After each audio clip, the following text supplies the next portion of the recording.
Cooperation.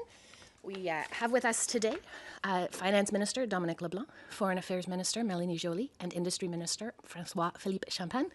I believe they have about 15 minutes of talk between them, and then we will take questions mostly from the room. We'll try to get online, but there are a lot of people. Please let me know if I haven't spoken to you. Let me know that you will have a question. Mia, thank you. I'll be taking about 20 minutes myself, and then the others could share the rest of the time. That's a joke. Bonjour, bonjour à tous et à toutes. Plus tôt aujourd'hui, les États-Unis ont imposé des droits de douane de 25% sur les produits d'acier et d'aluminium du Canada. Ces tarifs, comme on a toujours dit, sont totalement injustifiés, injustes et franchement déraisonnables. As has been the case since the American president first threatened to put tariffs on Canadian exports to the United States, our sole focus is to stand up for Canadian interests, Canadian jobs, and Canadian workers. It has been extremely heartening to see Canadians from across the country rally to this cause in defense of Canada.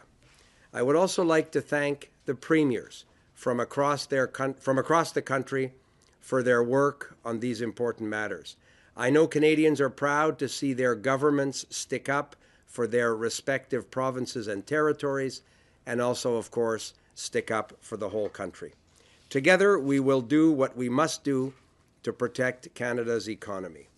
With these most recent tariffs on Canadian steel and aluminum, the U.S. administration is once again inserting disruption and disorder into an incredibly successful trading partnership and raising the costs of everyday goods for Canadians and American households alike. We will not stand idly by while our iconic steel and aluminum industries are being unfairly targeted. Today, I am announcing that the Government of Canada, following a dollar-for-dollar approach, will be imposing, as of 12:01 a.m. tomorrow, March 13th, 2025, 25% reciprocal tariffs on an additional $29.8 billion of imports from the United States. This includes steel products worth $12.6 billion and aluminum products worth $3 billion, as well as additional imported U.S. goods worth $14.2 billion for a total of $29.8 billion. The list of additional products affected by counter tariffs includes computers, sports equipment, and cast iron products as examples. These tariffs are in addition to Canada's 25% counter tariffs on $30 billion of imports from the United States in response to U.S. tariffs put in place on March 4th. In addition, we learned yesterday that the United States tariffs would also be imposed on steel and aluminum content in certain derivative products. The government is currently assessing this aspect and may impose, of course, further tariffs in response to this measure as well. Aujourd'hui, j'annonce que le gouvernement du Canada, suivant une approche dollar pour dollar, imposera à partir de minuit et 1 minute demain, le 13 mars 2025, des droits de douane réciproques de 25% sur 29,8 milliards de dollars d'importations supplémentaires en provenance des États-Unis. Cela comprend des produits en acier d'une valeur de 12,6 milliards de dollars et des produits en aluminium d'une valeur de 3 milliards de dollars, ainsi que des produits américains supplémentaires d'une valeur de 14,2 milliards de dollars pour une valeur totale de 29,8 milliards de dollars. La liste des produits supplémentaires concernés par les contre-tarifs comprend des outils, des ordinateurs, des équipements de sport et des produits en fonte.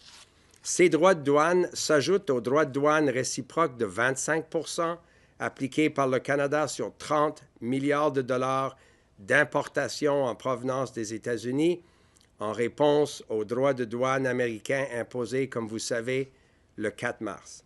Hier, nous avons également appris que les droits de douane américains seraient également imposés sur l'acier et l'aluminium contenus dans certains produits dérivés. Le gouvernement évalue actuellement cet aspect et pourra imposer évidemment d'autres contre-tarifs en réponse. Our government is also taking steps to mitigate the impact of these countermeasures on Canadian workers and businesses by considering requests for exceptional relief through the existing remissions process. We understand that these are challenging, uncertain times for Canadian businesses and Canadian workers. That's why we've deployed measures to support workers and businesses. Export Development Canada, the Business Development Bank of Canada, and Farm Credit Corporation are there to help business owners find new markets for their products and access financing to help with liquidity crunches. We have also introduced temporary flexibilities to the Employment Insurance Work-Sharing Program, helping affected businesses keep more employees on the payroll in the event of a slowdown. Notre gouvernement utilisera tous les outils à sa disposition pour soutenir nos entreprises et nos travailleurs en ces temps difficiles. D'autres mesures pour aider les travailleurs et les entreprises pourraient être annoncées au besoin, et je suis très encouragé encore une fois par la volonté des provinces et des territoires aussi de travailler avec nous afin d'appuyer les secteurs économiques dans leur région. Notre gouvernement continuera de travailler sans relâche afin de convaincre l'administration de M. Trump d'abandonner entièrement ses droits de douane totalement injustifiés. We will use every tool at our disposal to defend Canadian jobs and Canadian businesses and support workers through these challenging times. And with that, I'm happy to pass the microphone to my colleague, Mélanie Joly. Mélanie. Yes, merci, Dominic. Thank you all for joining us today. You've just heard the actions we're taking from my colleague and friend, Dominic Leblanc. Canada is holding strong and will continue to do so together. Well, make no mistake, though, this is going to be a day-to-day fight. This is now the second round of unjustified tariffs leveled against Canada and Canadian goods. The excuse for the first round was exaggerated claims about our border. We addressed all the concerns raised by the U.S., and in return, they agreed to temporarily abide by the free trade agreement President Trump signed himself with Canada. The latest excuse is national security, despite the fact that Canadian steel and aluminum add to America's security, not take away from it. All the while, there is a threat to further and broader tariffs on April 2nd still looming. The excuse for those tariffs shifts every day. The only constant in this unjustified and unjustifiable trade war seems to be President Trump's talks of annexing our country through economic coercion. Yesterday, he called our border a fictional line and repeated his disrespectful 51st state rhetoric. Well, Canadians have made it very clear that we will not back down and we will not give in to this coercion. À mes concitoyens canadiens, je tiens à vous rappeler que nous n'avons rien fait pour justifier les actions du président Trump contre notre pays. Et nous n'avons rien fait pour justifier ses attaques contre notre économie et notre identité. Nous ferons cependant tout pour riposter. Et nous n'allons jamais négocier contre nous-mêmes. Nous continuerons à être solidaires et votre gouvernement sera là pour continuer à vous soutenir. Entre-temps, on continue d'acheter canadien et entre-temps, on continue de soutenir notre monde. Maintenant, je pense à notre monde au Saguenay-Lac-Saint-Jean, sur la Côte-Nord, à Sorel. I'm thinking about the people in Hamilton, in also the Sioux, in Regina, in Kitimat. People working in the steel and aluminum sectors. Pour nos travailleurs et travailleuses dans l'industrie de l'acier et de l'aluminium, nous sommes ici pour vous. Nous avons pris des mesures fortes en 2018 lorsque le président Trump nous a imposé des droits de douane et nous continuerons à le faire. Les droits de douane sur l'acier et l'aluminium étaient injustifiés en 2018 et il demeure injustifié aujourd'hui. I now would like to talk to the American people, to our American friends. I want you to remember this. Canada is your best friend, best neighbor, and best ally. Many of us have family on both sides of the border. Canada is also America's best and biggest customer. We buy more American goods than the UK, France, China, and Japan altogether. Together, we have spent generations building a relationship between our countries that is the envy of the world. Canada is not the one driving up the cost of your groceries or of your gasoline or any of your construction. Canada is not the one putting your jobs at risk. Canada is not the one that is ultimately starting this war. President Trump's tariffs against you are causing that. And there are no winners in a trade war. American friends, help us help you. Please help us end these tariffs as quickly as possible. And please talk to your elected representatives at the federal, at the state, and municipal level. Please talk to your governors, to your senators, to your House representatives, and to your mayors. Send the message to the White House. Working together, Canada and the US have built a strong enough economy, and working together, we can bring down inflation and bring stability to the markets. To my European colleagues, we will work together to put pressure to end these tariffs against you too. À mes collègues en Europe et dans le monde entier, je dis depuis longtemps que le Canada est le canari dans la mine. Que si les États-Unis peuvent nous faire ça à nous, leur allié et ami le plus proche, aucun d'entre vous en est exempt. Aujourd'hui, ces droits de douane injustifiés ont été imposés à vous aussi. Alors, travaillons ensemble pour les faire lever. Travaillons ensemble pour encourager les Américains à faire pression sur leurs représentants élus. Ensemble, nous avons réussi à lutter contre les droits de douane sur l'acier et l'aluminium en 2018 et nous pouvons le faire à nouveau. After this, I'm heading to the G7 Foreign Ministers meeting in Charlevoix, Quebec. I'll be meeting with Secretary Rubio. I will also be meeting with my European and British counterparts. In every single meeting, I will raise the issue of tariffs to coordinate our response with the Europeans and to put pressure on the Americans. This is much more than about our economy. It is about the future of our country. Canadian sovereignty and identity are non-negotiable. Canadians have had enough, and we are a strong country. We'll defend our sovereignty, we'll defend our jobs, and we'll defend our way of living. And we will do so all together every single day and one day at a time. Thank you.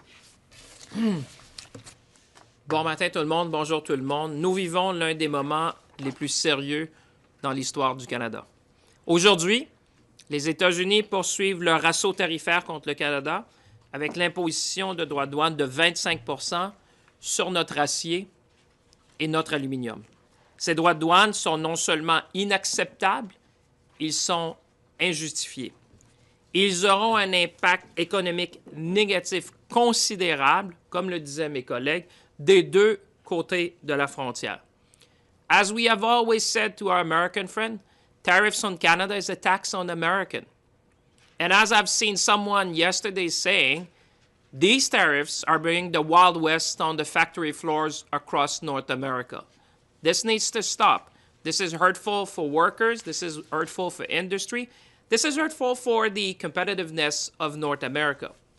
Canadian steel and aluminum are essential for North America. And we live in a time, as my colleagues have said, that where you see a nexus between economic security and national security. We need to preserve what we have achieved over generations. From energy to defense, to automotive, shipbuilding, and countless other sectors of our economy, Canadian steel and aluminum fuel North American supply chains.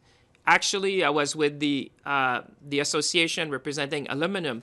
So one job in the United States, one job in Canada in the primary aluminum sector support 13 jobs in the United States. That's the ratio, 1 to 13. This is how integrated we are when it comes to steel and aluminum in North America. But let's be clear. This is more than just about supply chains and big industry. This is about people. This is about our workers. This is about families and community all across this country and across the United States. They are the ones paying the price. This uncertainty is creating anxiety across North America, and we need to work together to stop that. Les secteurs de l'acier et de l'aluminium représentent plus de 150 000 travailleurs partout au Canada. Chaque jour, ces travailleurs aident à bâtir notre grand pays. C'est pourquoi aujourd'hui, devant ces tarifs injustifiés, on réplique avec des contre-mesures robustes, comme l'a indiqué mon collègue, le ministre Leblanc. Ces tarifs vont avoir un impact direct sur les différents secteurs de l'économie des deux côtés de la frontière. That's why today, we're hitting back against these unjustified U.S. tariffs. We're not alone in doing that, as Minister Joly said. The European Union has reacted. Our friends and allies in Japan have reacted. The world is reacting against these unjustified tariffs. But let me be clear. This is not something that we want to do. This is not something that we like to do. But it's something that, unfortunately, we are being forced to do in order to protect our way of living in this country and to protect North America. Make no mistake, today's decision by the U.S. will increase costs for consumers. Mr. Joly was right. When you're talking to our American friends, we need to make them clear. This is going to increase the price of construction. This is going to increase the price of car. This is going to increase the price in the defense industry. It will put thousands of jobs at risk, and I would add unnecessarily. And it will weaken North America's economic and national security. My dear friends, whether you're in Canada or in the United States, we cannot let uncertainty become the new certainty in North America. That cannot stand. That will make us less competitive. That's going to weaken us, and that's going to affect our economic security and ultimately our national security. Ce climat d'incertitude doit évidemment cesser. Et ce n'est pas seulement moi qui le dis, mais je vous invite à regarder les déclarations du PDG de Ford, du PDG d'Alcoa récemment, qui a parlé de chaos et de coûts à l'intérieur de différents secteurs de l'industrie. Demandez aux gouverneurs, aux maires, aux associations d'affaires au sud de la frontière, demandez à Wall Street, regardez l'impact des marchés financiers. Les marchés ont parlé, les tarifs vont faire mal à l'économie américaine. As we have always said, we will continue to stand up for Canada by supporting and defending our workers and our industries, and I would say our way of living as Canadian. But we also need to change our attitude. We need to change our posture, and we need to change our way of doing things in this country. This needs to be more than just a moment. It needs to be a movement to become more resilient in this country, a movement to become more confident in this country, a movement to become more ambitious in this country, and a movement to be more Canadian in this country. There's many ways for us to do that. I've said many times to Canadians, the best way to do that, the biggest power we have is our purchasing power. As my colleague have said, we can start to buy local. We can buy Canadian. Because after all, we're the largest customer to the United States of America. We will diversify our industry, we will diversify our exports, but we can also choose to buy local. That's going to make a difference to the small and medium-sized business across our country. Tomorrow, Minister Leblanc and I are planning to join Premier Ford in Washington to convey these messages as forcefully as Canadians can do. In conclusion, let's stop with this tariff nonsense. And let's work together to make North America more competitive, more innovative, and more resilient. Our people on both sides of the border expect nothing less from us. Merci tout le monde. À vous. Thank you, ministers. We do have I think 10 questions in the room, so we may not get to the online, but we will try. We'll start with Valérie Gamache from Radio-Canada. One question, one follow, please. Bonjour à vous trois. Hier, il y a eu beaucoup de bruit avec l'intervention notamment de Doug Ford dans le dossier. On se retrouve en pleine période de transition entre M. Trudeau et M. Carney. Est-ce que l'absence d'un répondant direct à Donald Trump actuellement nuit au Canada? In English and French, please. Veux-tu le prendre ou tu veux que je le prenne? Répondant direct, on vient de répondre. Vous avez vu une réponse très directe ce matin. Le gouvernement prend ses responsabilités comme il se doit. Vous avez vu ce matin une réponse ferme, cohérente. Ce n'est pas une surprise. On avait dit qu'on allait répondre d'une façon mesurée, proportionnelle. C'est ça que nous avons fait aujourd'hui. Alors, le gouvernement continue de prendre ses responsabilités et on va continuer de le faire. Moi, ce que je dirais aussi, c'est que le plus important présentement, c'est qu'il y ait une unité au sein du Canada. Parce qu'on sait que les Américains vont être divisés. Et donc, basé là-dessus, on va continuer à démontrer du leadership, comme on le fait au niveau fédéral. On va soutenir aussi les premiers ministres qui démontrent du leadership ensemble. Parce qu'au final, ce qu'on doit faire, c'est faire reculer les Américains. So what I would say in English is, right now, the most important thing is Canada's unity. Because what we know is that the Americans themselves are divided. And so what you're seeing today is leadership on the part of the federal government, and also we'll continue to work with the premiers that are showing leadership as well, because we need to fight back against this nonsense. Et je comprends que demain, vous partez à Washington, M. Leblanc et Champagne. C'est quoi l'objectif de la rencontre là-bas? Est-ce que c'est de réouvrir et de devancer la négociation de la CEUM? Est-ce que où on est dans régler la question très, très ici maintenant? Là? Bien, je peux peut-être débuter, François-Philippe peut ajouter. Non, on ne va pas renégocier ou même commencer une discussion sur la question de renégocier le CEUM. Premièrement, il n'y a personne qui a avancé cette idée-là. C'est une responsabilité nationale. Il y a une révision dans l'entente qui se fera en 2026. Si des partis veulent avancer ces dettes-là, mais ils le feront. Demain, la discussion sera sur l'urgence de diminuer la température, d'enlever les tarifs douaniers qui sont appliqués sur l'acier et l'aluminium aujourd'hui.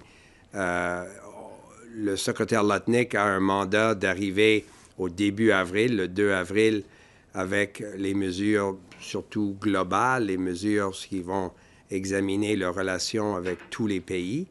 Mes discussions avec le secrétaire Lutnick sont vraiment tournées vers cette décision-là du 2 avril. On va faire tout ce qu'il faut faire pour enlever le Canada des mesures qui se sont appliquées depuis déjà une dizaine de jours et arriver à une discussion, à un résultat le 2 avril qui, j'espère, est plus cohérent que qu'est-ce qu'on a vu au cours des prochaines semaines. Alors, ce sera ça l'objectif de nos discussions et on sera évidemment prêt à retourner la semaine prochaine. On est toujours prêt à travailler avec le gouvernement de M. Trump sur l'objectif d'enlever les tarifs douaniers qui s'appliquent injustement à l'économie du Canada. Non, je vous dirais, c'est... So sure, in English, and then François-Philippe can add, the discussion tomorrow, it's not about renegotiating the USMCA. That is not the purpose of the conversation tomorrow. The conversation tomorrow will be what can we do to deal with this completely unjustified application of tariffs to steel and aluminum from Canada that came into effect today. The, again, unjustified decision of March 4th. As you know, certain products that are compliant with the agreement were exempted until April 2nd.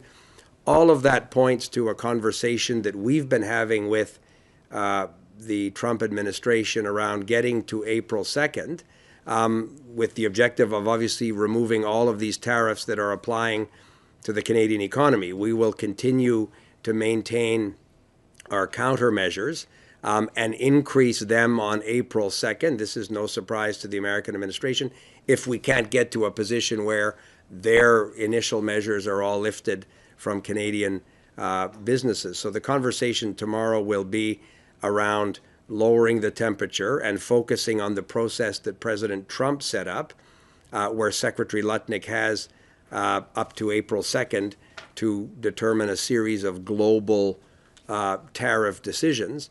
Obviously, we think that they should respect the agreement that President Trump signed, the Canada-U.S.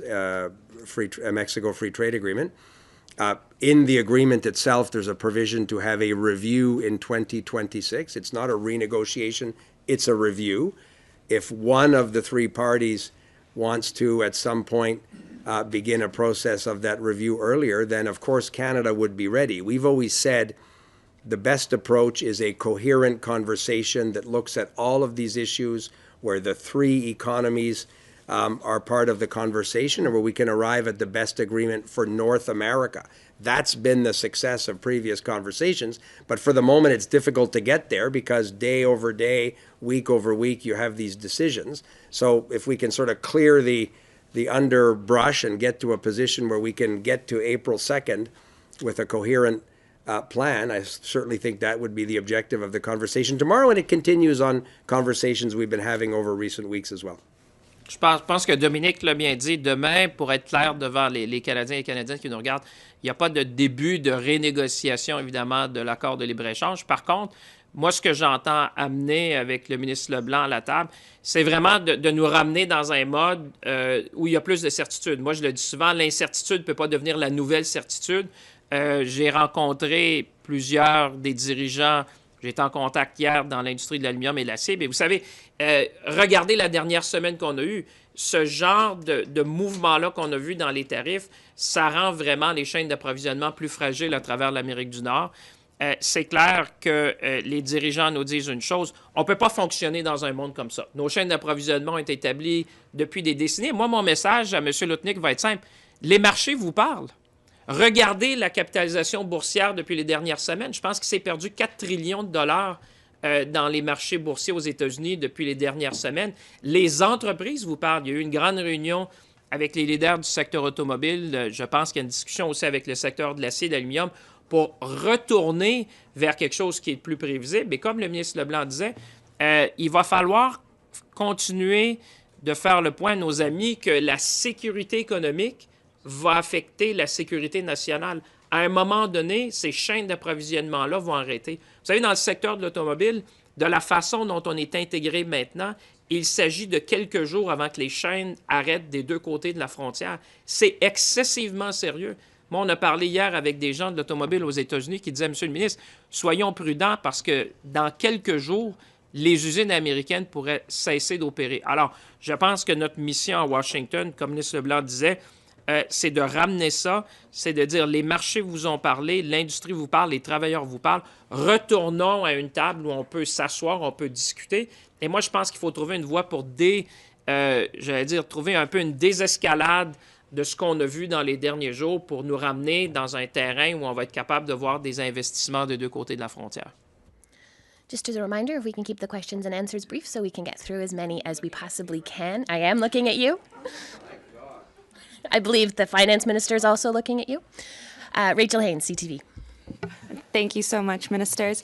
I'll direct this to Minister LeBlanc because it's still about the meeting tomorrow. Premier Ford yesterday had said that this was an olive branch from Howard Lutnick, but at the same time, President Trump says he wants to finish the auto industry and also make Canada the 51st state. So how do you trust the U.S. administration going into tomorrow's meeting? Well, so obviously outrageous comments, and Melanie talked about it from Mr. Trump in that regard, aren't constructive to building an economy that is in the interest of both Canada and the United States, and obviously with our Mexican partners as well. So our focus is not on exaggerated rhetoric. Our focus is on doing the work that Canadian workers and businesses expect their governments to do together. Premier Ford has been an important leader as not only the chair of the Council of the Federation, but as the premier of our biggest province in defending the Canadian economy and the economy of his province. I think it would be irresponsible not to take an opportunity to talk to Howard Lutnick about what we think is important to build a strong North American economy and why we think these continued tariff measures and the necessary and appropriate response that comes from Canada is not a constructive path to be on. If you're like racing to the basement, there's no real prize for being the first person to get to the basement. Like it doesn't feel like the path that we want to be on. I've had with Secretary Lutnick constructive conversations. So this is an opportunity again to figure out, I hope, the best way to get to April 2nd, the decision points that they have set up themselves in a way that protects and promotes economic growth in Canada. And we think done properly, it's also in the interest of the United States as well. Can I just add to that? I think the strategy is clear. We just need to make sure that we put maximum pressure to defend our jobs, defend our sovereignty, defend our way of living. But meanwhile, as a team negotiating, we need to find off-ramps. And it is just the right thing to do. So we'll do both. That conversation with Howard Lutnick is important. The ones we have, and I'll have with Secretary Rubio as well. So we're doing that in the best interest of Canadians. Let me just add on the auto sector because you touched something that will really, but that's going to affect hundreds of thousands of people in this country. Trust me, those who are watching are listening to that. Those who are watching, we're going to fight for the auto sector every single day.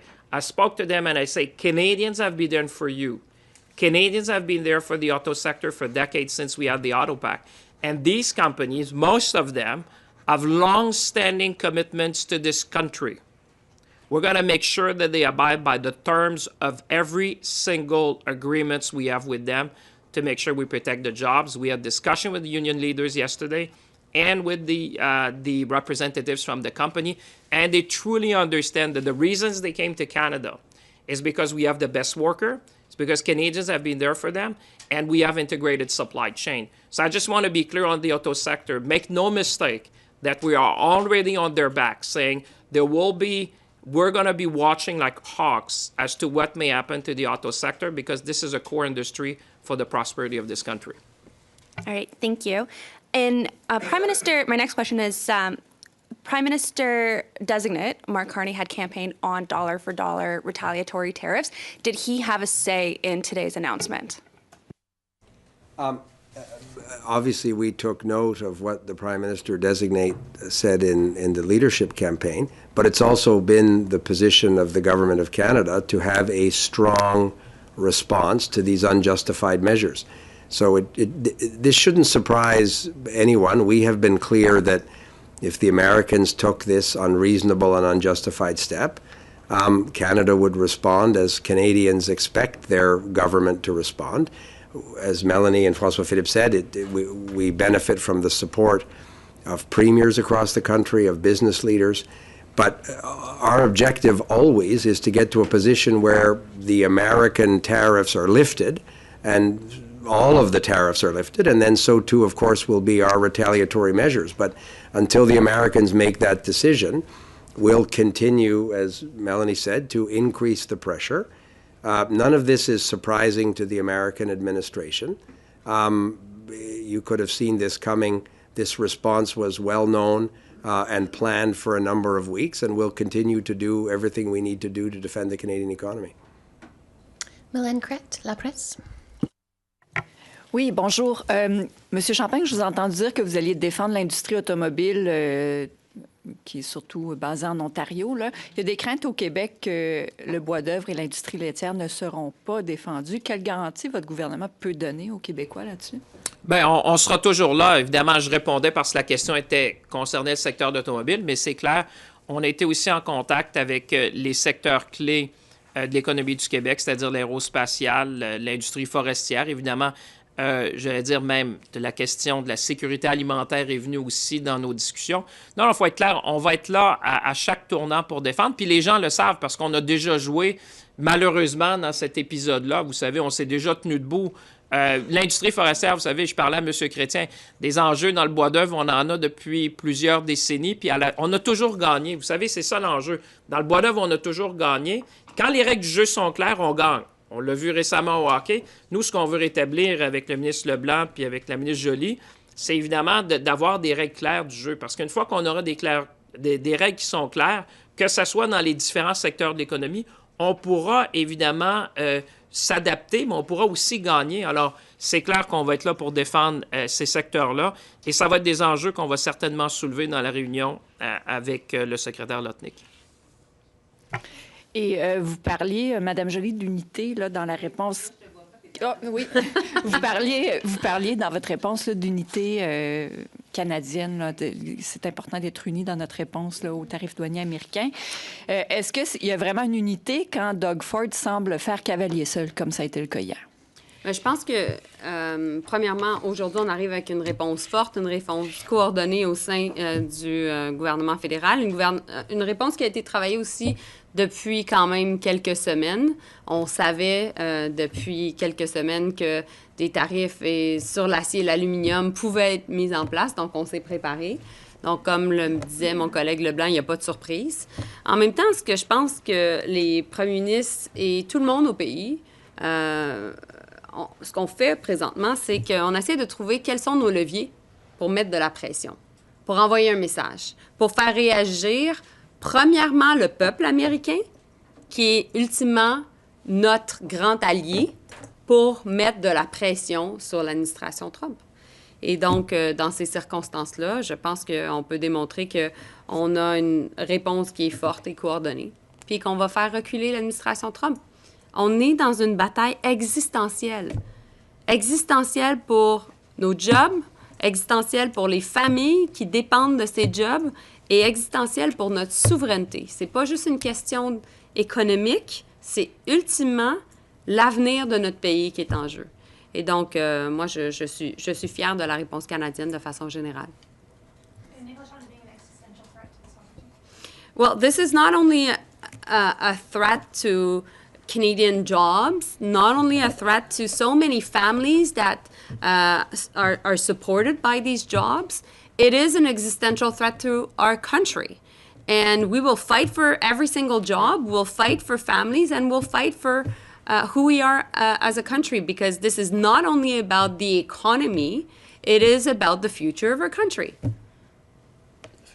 David Aiken, Global.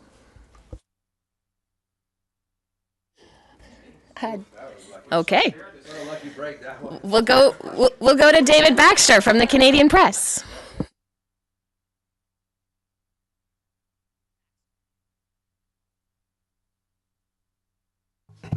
There we go. So we can actually get the interpretation on there. Should we be reading anything, especially trying to build better relations with Europe and more new alliances there? Should we read anything into the French submarine that surfaced near Halifax yesterday?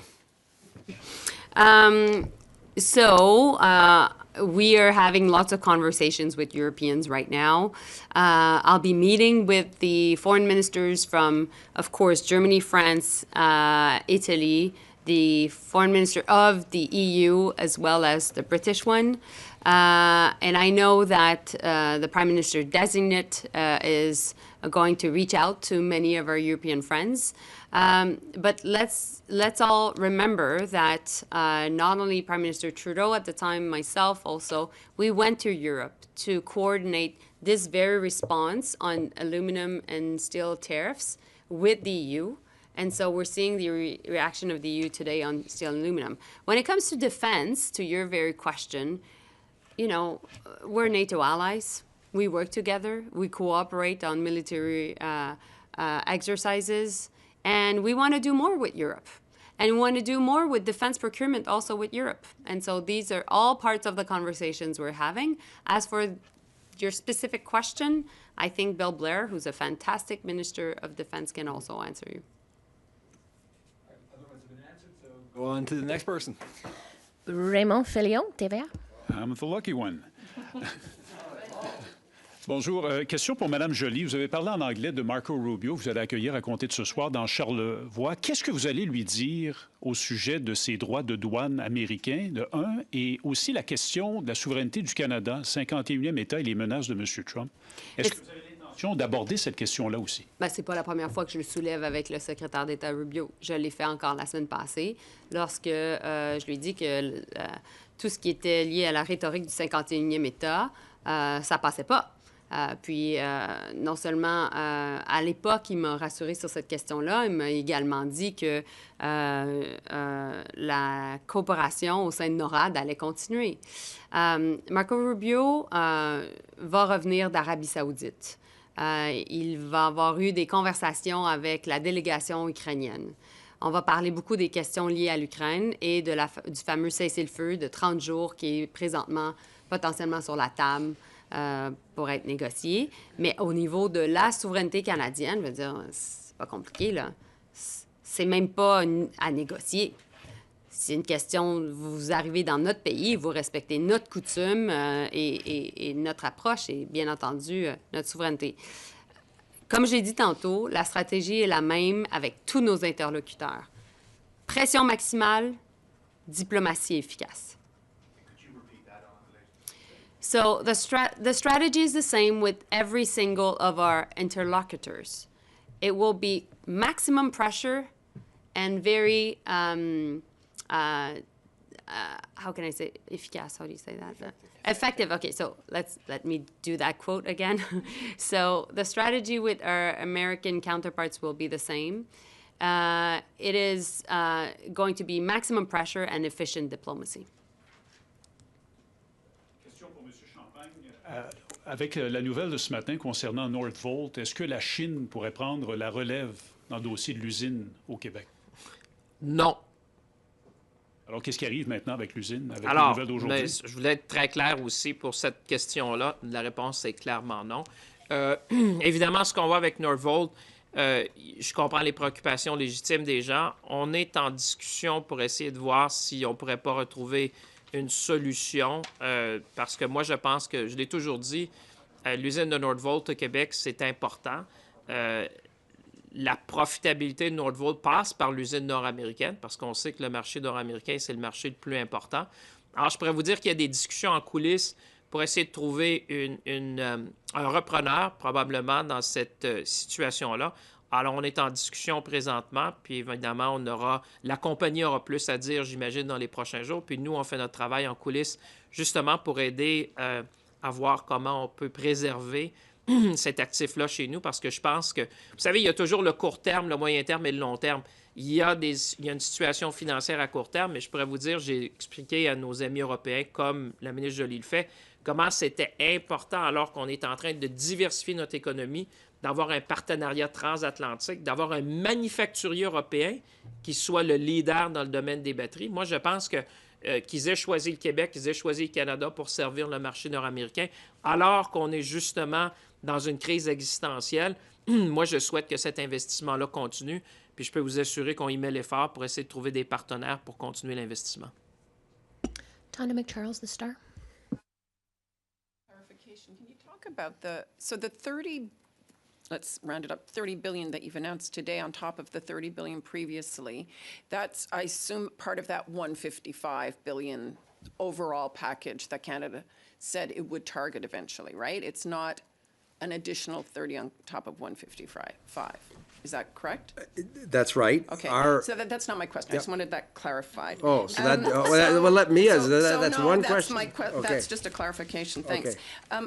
Mr. LeBlanc, what do you understand to be the incoming Prime Minister, Mr. Carney's, strategy to deal with Trump? You talked about your ideas, but I'd like, since you're his now finance minister and frontline person dealing with it, what can Canadians expect in the weeks ahead?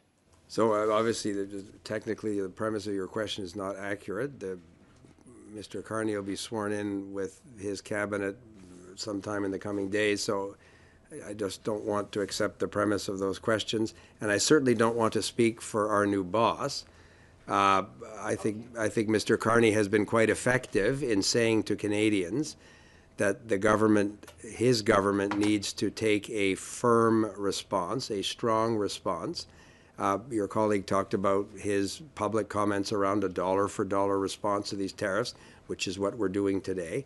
But I have every confidence that he's exactly the right leader at this moment to continue to take a tough, responsible, proportionate position with respect to these unjustified American tariffs, but also to lead the Canadian economy to a position where these tariffs are lifted and we have a stronger economy that's less dependent on this obviously unpredictable context. Can I add to that? Yeah.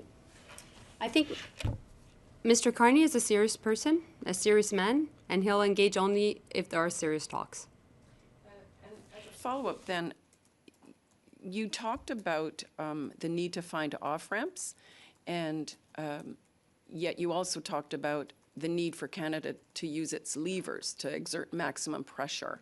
And given that energy is such a powerful lever, to what extent are you prepared to put tariffs on, export tariffs on energy? We've received that question at nearly every single press conference since we've been dealing with these threats of tariffs. No, but listen, Tanda, I'm answering your question. And we've said from the beginning that there were two things. First, everything was on the table. And second, we needed to keep strong Canadian unity in the face of Americans being divided. And so that will be our strategy going forward, and as it has been since the past weeks. Tana, may I say, this is negotiation 101. We've been negotiating quite a bit in this country. We know how to negotiate. When you get in a negotiation with the Trump administration, we've been in that movie before in the last Trump administration. I don't think it'd be smart as a nation to start putting things off the table as you entering a negotiation 101. I'd suggest, if you read the heart of the deal, you'd realize that you're not coming to the table already brushing off a lot of things. I think, as Melanie said, we've been very consistent, and I would be, we need to focus on the issues that are currently on the table. And our mission, I would say, when Dominic and I are going to go, and there'll be future meetings, this is just one of them. We need to provide certainty. What I hear from folks is that this is now the Far West on the factory floor. We can operate an economy like that. We cannot operate a country like that. The industry cannot stand that for many more weeks. So the mission we're going to have is to restore certainty, stability, and predictability. Because you know what? What is happening, and just look at the market reaction to what has been happening.